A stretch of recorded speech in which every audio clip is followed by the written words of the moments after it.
Hey everybody, Coach Drew here. I just wanted to set this next video up. No, it's not going to be outside, it's going to be inside. But I want you to be prepared because some of the things we're going to talk about in this video, they're pretty heavy. They might be troubling, unsettling for some people. So you might want to be outside and be able to take in some fresh air, or be prepared to pause and take care of yourself with some of the content. It's a great video, but I just wanted to give you a little heads up about that. All right, enjoy. Let me know what you think.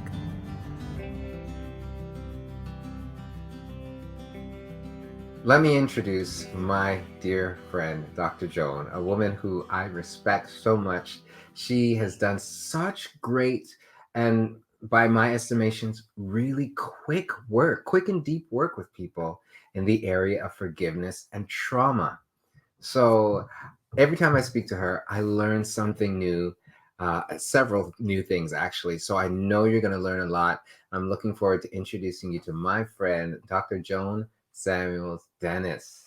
Hey, Drew. It is so good to be with you today. I am so excited to be talking to you about trauma and forgiveness, right? And the healing power of forgiveness, because actually, I don't think we realize how much disease, how much illness is caused by unforgiveness. And so I'm excited to share this with your audience today. That's wonderful. Yeah, I agree. Even the work that I do with grief and stress, you know, the connections between that and our how we function as our how our bodies function, the spirit, the mind body connection is really, really strong.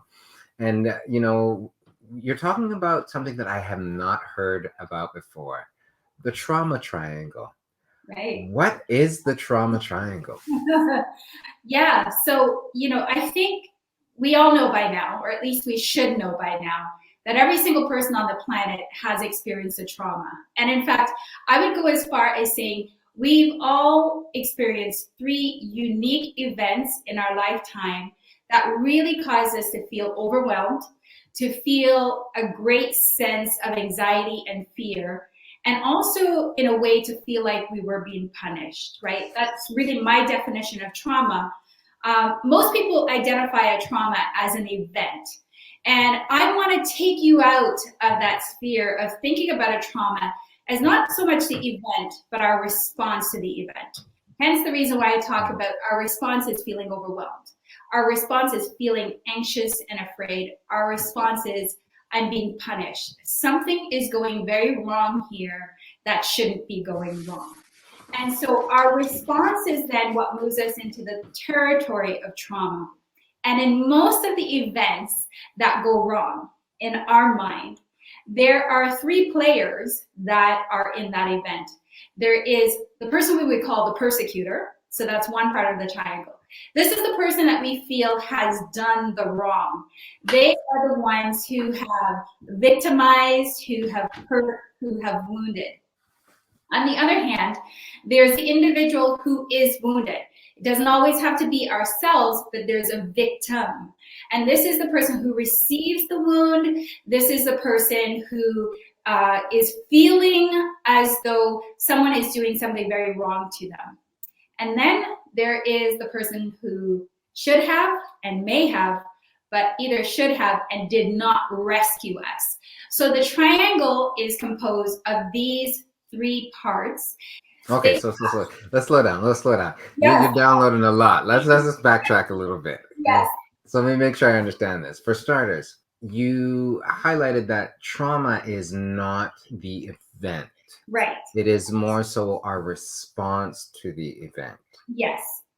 So help me understand that a little bit more. How is the response to the event trauma more so than the actual event? I think as we experience events, so for example, we could think about the large events, the tractor trailer that kills someone, and that's a traumatic moment for all of us. It's traumatic because we lose someone or someone is fatally injured, whatever the case may be. We could also go to events like a traumatic moment where someone is abused, sexually, physically, emotionally, even. And sometimes we don't even get the emotional part as, part of a traumatic event. In each of those cases, you're going to have the alarm bell kind of go off, right? So the person is definitely feeling like their life is threatened, or something is definitely threatened about them.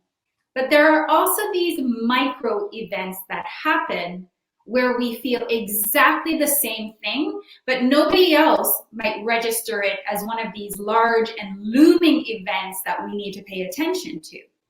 So I don't define the trauma by the intensity of the experience. I define the trauma by the response of the individual to the experience. So my clients, as they come through the door, they might have had an event like the discovery of a father cheating on a mother, and that's a traumatic moment for them.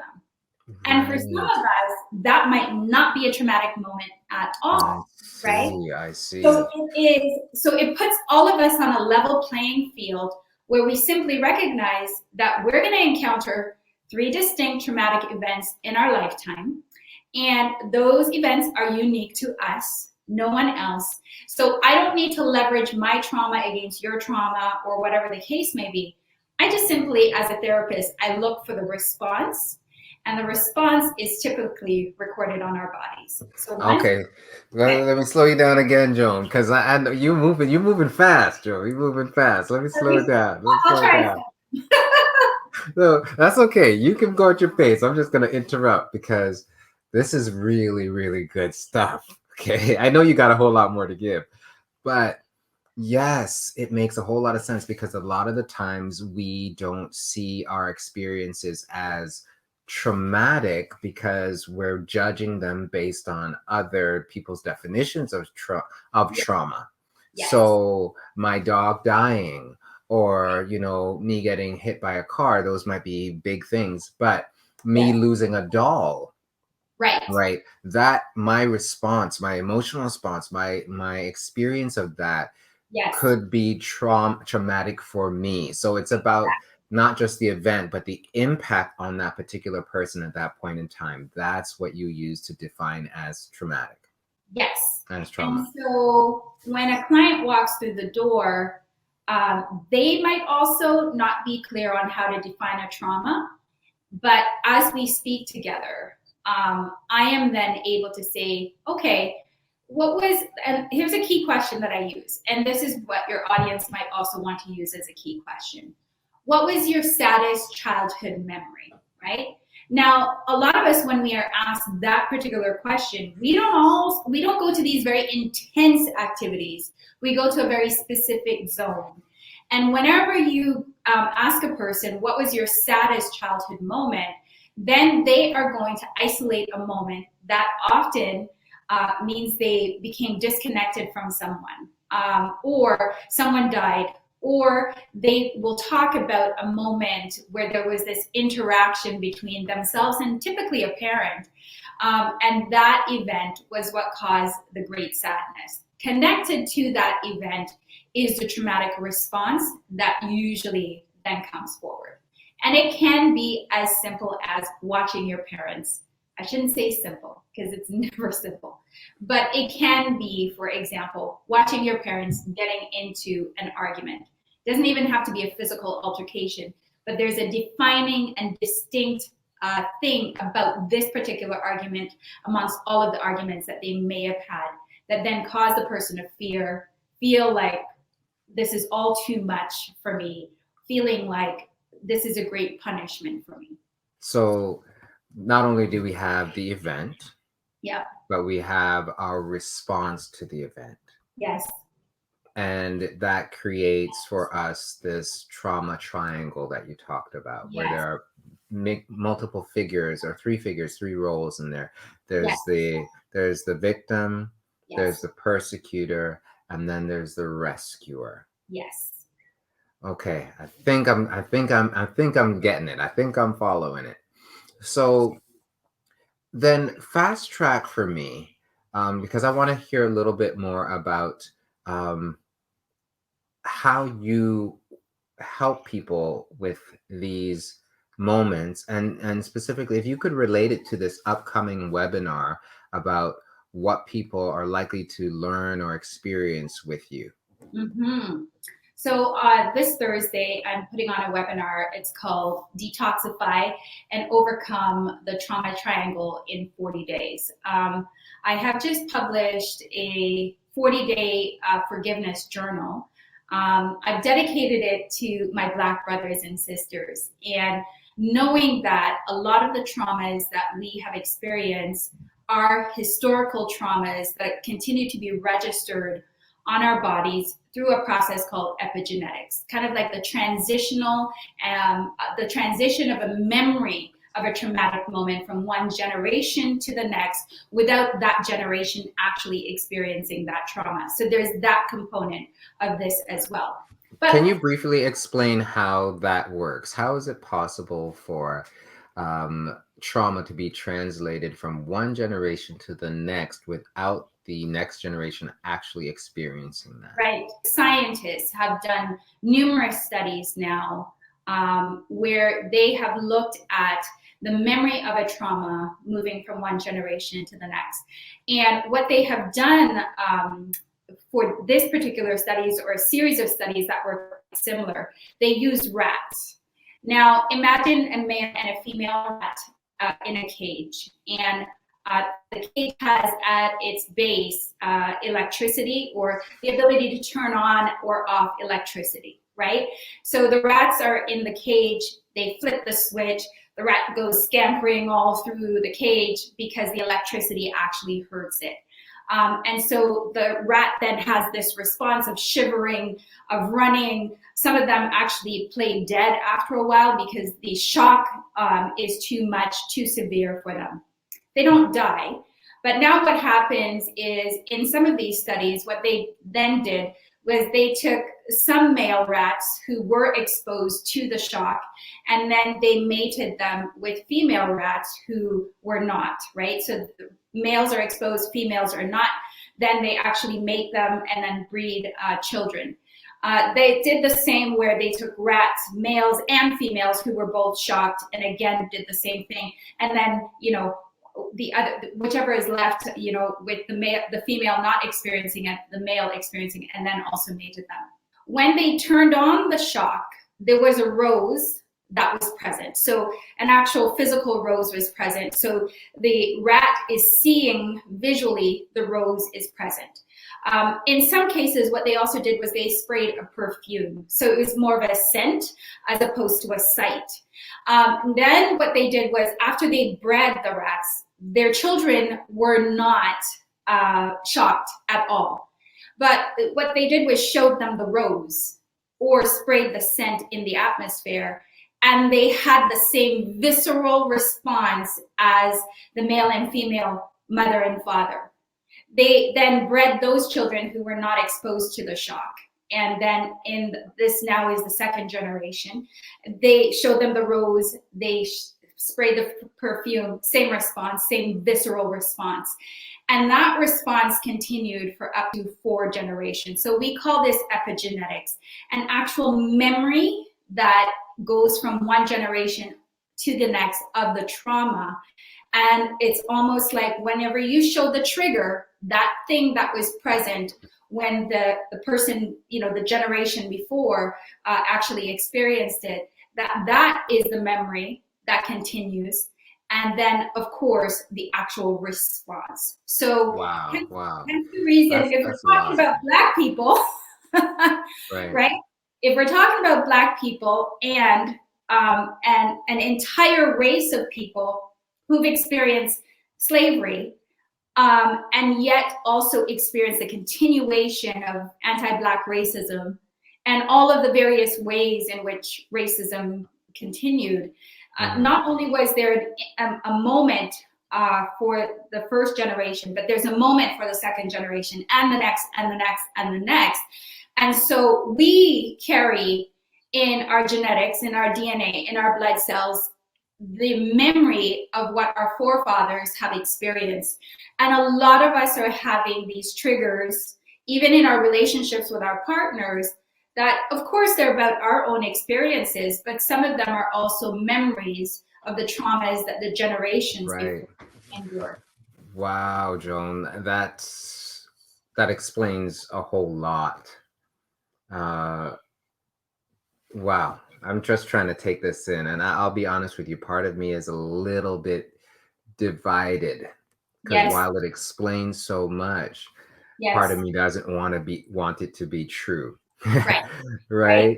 Like You know, it's a massive thing that we have lived with, and in some cases, it's better to deny that than to even think of, oh my God, is this what we're all living with? part of the reason why I part of me doesn't want to believe this is true because it adds so much to the, well, on the one hand, it adds a lot to the nature, Yes, nature versus nurture, yes, but it actually kind of fuses the two together, it does. actually, now that I think about it.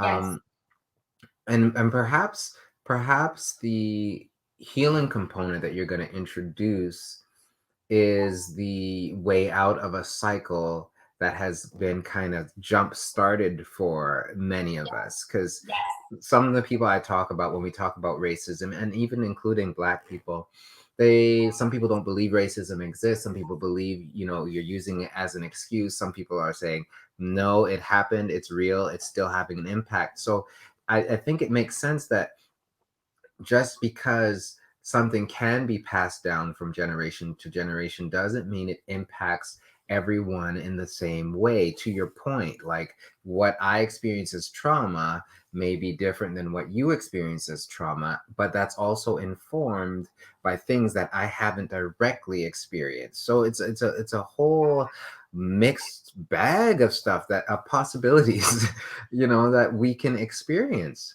absolutely. So the trauma triangle and the way it might fit there.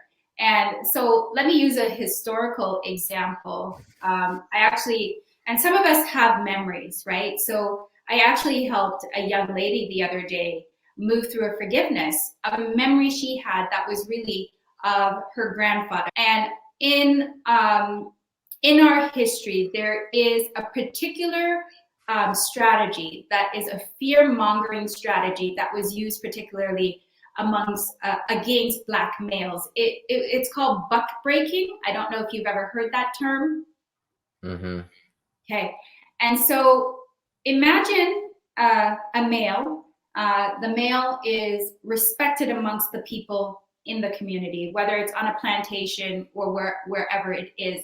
But this individual, because they are respected, they're listened to by everyone else, they might be selected for buck breaking. Now, for those of you who don't know what buck breaking is, it's literally raping a male by the bum in front of an entire village. So let's think about it like that.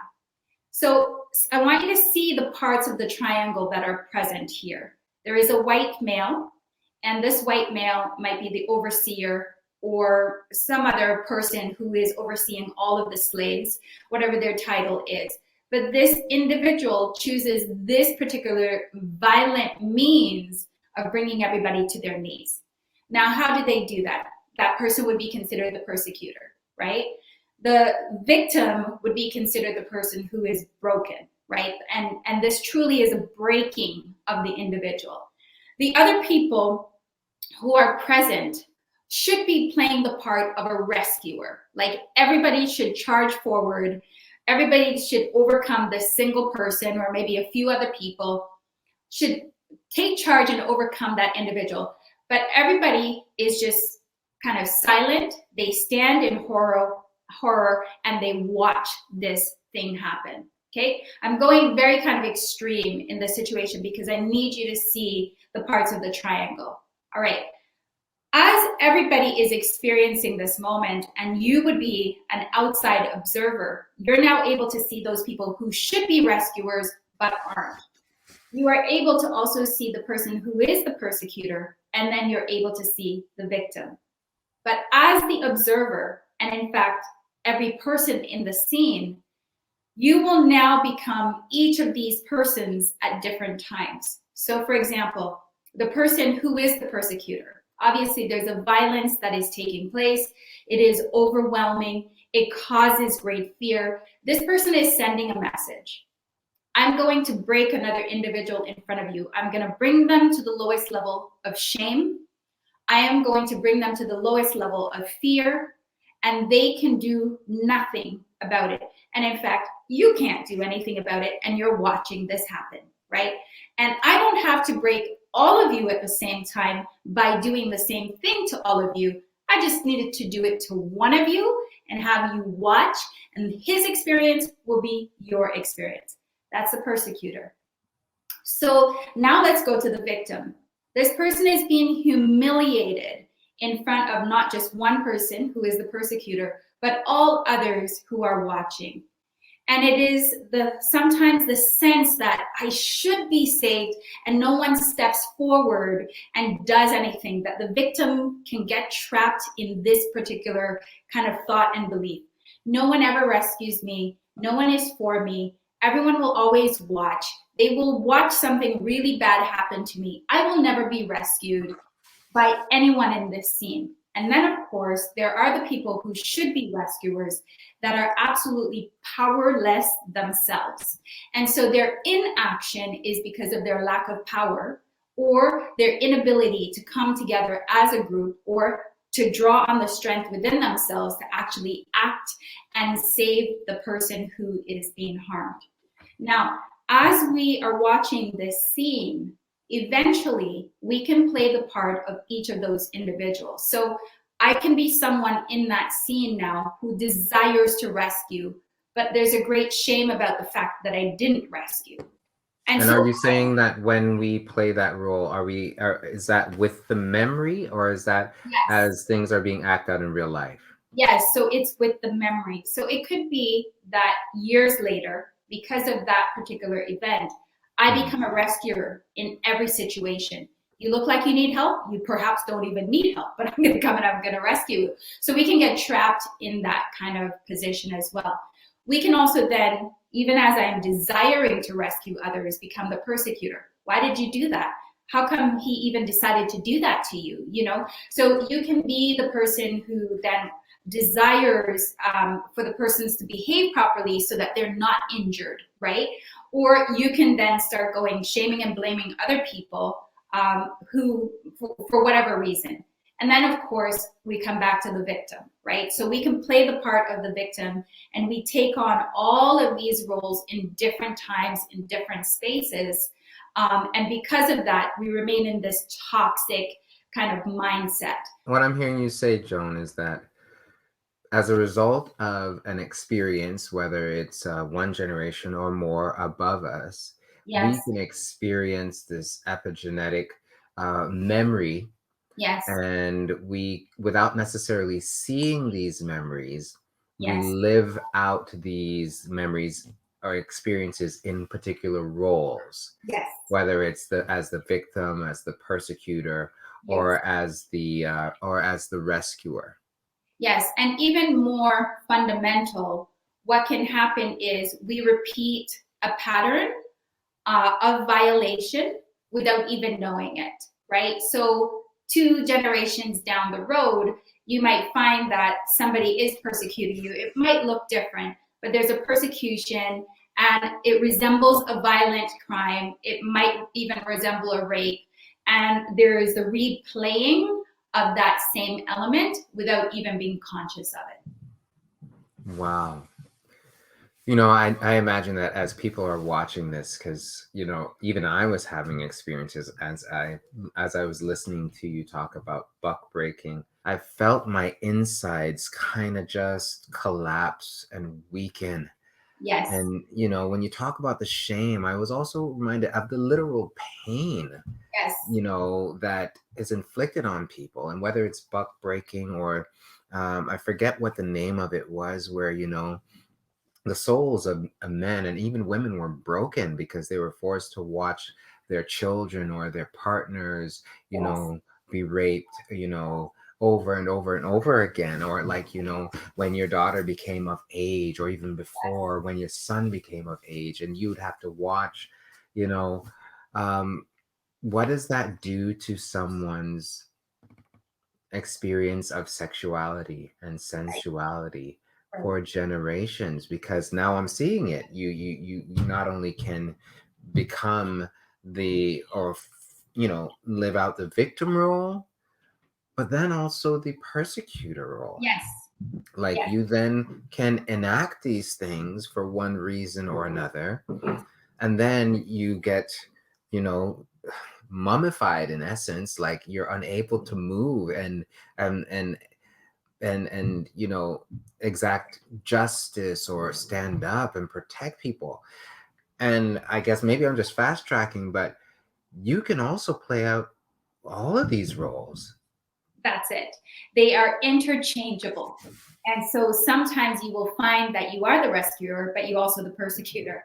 And so, if you, bring it into more modern time, let's talk about marriages of, Black couples today, that oftentimes there is this kind of interchange, of feeling like I'm victimized, but then you're also victimizing your spouse, or you feel like you're being persecuted, but then you're the one who's persecuting. So there is this mirroring that is also at play, that we have to be aware of. And all of these roles, there's not a healthy thing about any of them. The victim is always, woe is me, right? How could no one have helped me? The persecutor is always about, I'm going to bring you down. You're going to be ashamed. You're going to feel blamed. You're going to be angry and hurt. And alternatively, then the one who then should be in that space where if someone actually needs our help, we should be then able to help them. Sometimes we step into that place where we're completely insensitive to the victim, right? And so as we are in these roles and trapped in these roles, we need to know that we are in a very unhealthy, toxic space. And so what I move couples through is being able to grab hold of the memories from this generation and their own interaction with their spouse, but then also be able to go one generation back, the next generation, and see the pattern that has been replaying itself, and then bring it to a close. And the way we bring it to a close is to forgive it and then heal it. So couples who one partner is experiencing depression or another partner is experiencing anxiety, there's always a conflict. Those, once we forgive it and bring it to a close, then we see that all of that begins to settle down, and then they can actually focus in the direction that they want to go. So I missed that. You said with anxiety and depression, there's always a...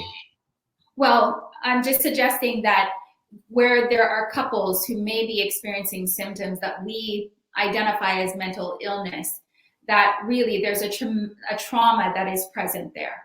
And so what we do is we go and we identify when did the trauma occur? And did it occur also in the previous generation, the generation before that? So we begin to track the patterns and see what the pattern is all about. And I mentioned at the beginning of this interview, this candid discussion, this candid conversation, that you move quickly. Yes. Like Joan, like not just in terms of the content that you share, but the way that you maneuver through generations and years of stuff in just moments. Yes. It's a gift. It is a gift. Thank you. It is such a gift. Well, I had a client, I had somebody reach out to me today, and they wanted to come and do some counseling. So we talked for a half hour, and I said to her, I just need 3 sessions, and we're, after 3 sessions, you'll use my daily forgiveness journal. And then after about 2 weeks, then we move from a weekly meeting, because I typically meet with my clients 3 weekly sessions. Then we have a little bit of a break, and then we meet monthly for about six sessions in total. And I said, after 6 sessions, you won't have any symptoms anymore. And she's bipolar, so she was like, what? And I said, yeah, you won't have any symptoms anymore. And she kind of went silent, and they said, are you okay? And so anyways, we scheduled our appointment, and then she texted me, and she said, well, I think I'm going to just stick with my therapist. And I said, okay, did I say something wrong? And she said, her response was, well, you make the claim that you can cure me in 6 sessions, and I just don't believe that. Wow.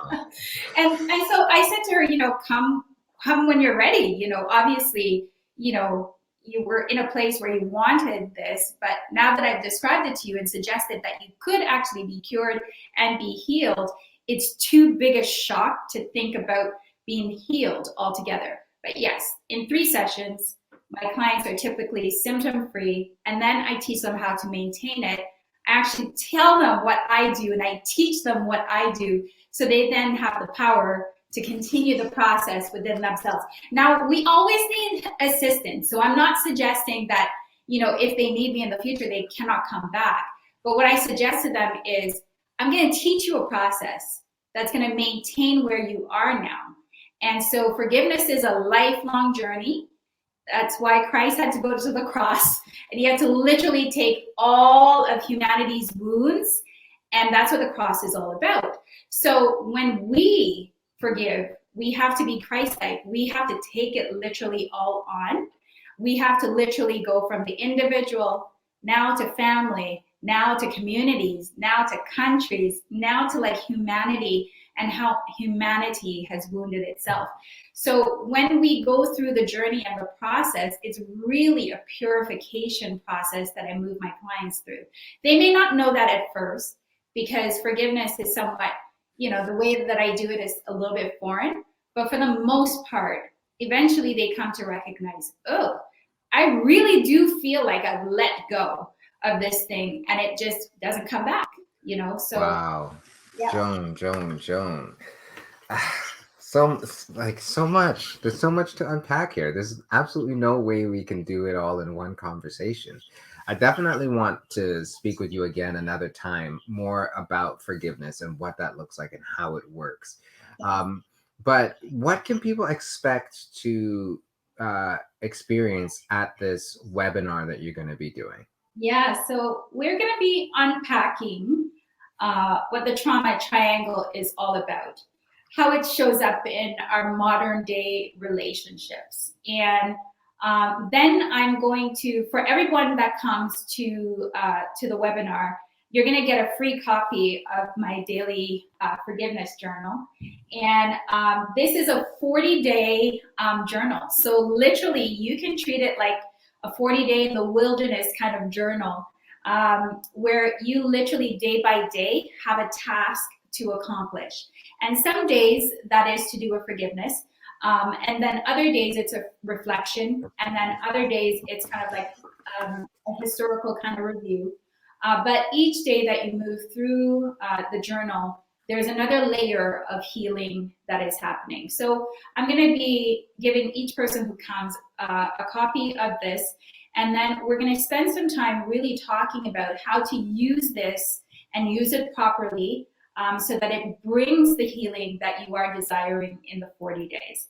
And then beyond that, I'm going to actually work with the folks who are online with me to walk through an actual forgiveness together, so that you have a really good sense of what this is to look like with some individualized coaching within a group setting. I don't know if you can see this with the glare on this, right? This is Dr. Joan's book, 490, Forgive and Live Fearlessly. And, some people might even be afraid and skeptical and even cynical about your degree of confidence. Yes.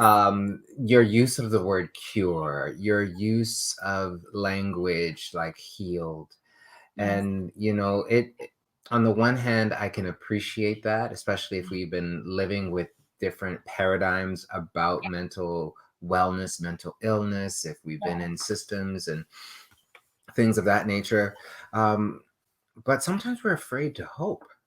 Yes. Right? Sometimes we're afraid to believe in change, believe in healing, believe in living differently, Yes. Living free. Yes. And I'll be honest, I'm experiencing more freedom than I ever have before in my life. And I won't say that it has been easy to get here. And it is a continual investment and investing and a cultivating of freedom, of pouring in the positive, pouring in the good, imbibing it, drinking it, feeding on it in every way, shape, and form. Yes. But I have witnessed the work that you've done. I've heard people's testimonies real time about things that they've experienced. The book, the insight that you have in the book, it really highlights your understanding. Like it's very difficult to articulate a process unless you've been through it enough times to have that kind of confidence. So I just want to say thank you for the work that you're doing. I'm looking forward to people learning more about you and how you work. And yeah, how can people, I'll include the details below, but by all means, how can people connect with you? What's the best way for people to find you? You can reach me primarily, I think, if you want to get some direct feedback about the process, you can visit my website at drjoan.ca. You can reach out by email at forgiveness@drjoan.ca. You can just contact I'm on Psychology Today. You can see my profile there.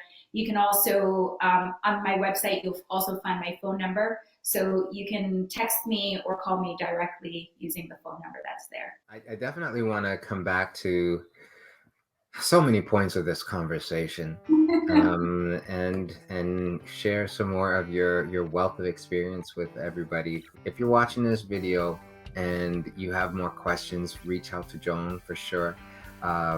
If you want to share this video, please do like it if you like it, and subscribe if you haven't. Yeah. And until the next Candid Conversation, until the next video I put out, I want you to continue to learn, heal, and grow.